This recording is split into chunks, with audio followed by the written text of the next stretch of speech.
रचना की शादी को कई साल हो गए थे। सब बढ़िया था। छोटी बहू होते हुए भी वो बड़ी का हर फर्ज निभाती थी, क्योंकि बड़ी बहू तो आते ही अलग हो गई थी।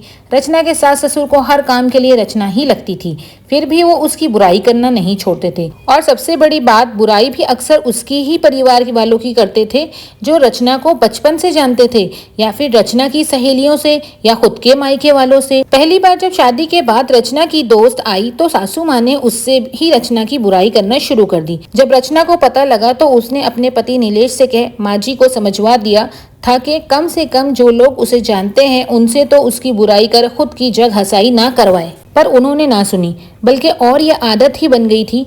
आजकल तो अक्सर ये कहती थी कि रचना, तुम पहले ये काम अच्छा करती थी, अब नहीं करती हो। रचना की बुआ उसके ससुराल आई थी, तब सासू माँ की किटी पार्टी भी थी।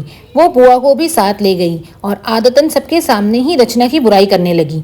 कहने लगी, रचना पहले सब अच्छा करती थी, पर अब कोई काम ठीक से नहीं करती। ना ठीक से रोटी बनाती है, ना सब्जी, ना अच्छे से कपड़े पहनती है, ना बच्चों का ख्याल रखती है।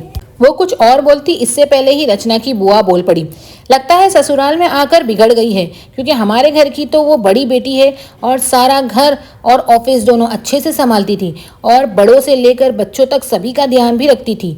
आपके यहाँ आकर बिगड़ गई है। ऐसा कीजिए, महीने 2 महीने जमाईसा के साथ उसे मायके भेज दीजिए, हम सुधार कर भेज देंगे।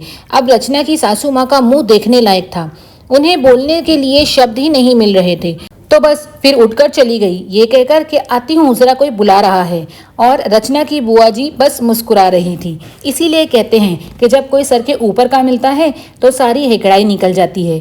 कहानी पसंद आई हो तो लाइक करके सब्सक्राइब कर लेना, बेल बटन ज़रूर दबाना, ताकि मेरी हर आने वाली नई कहानी सबसे पहले आपको पहुँचे।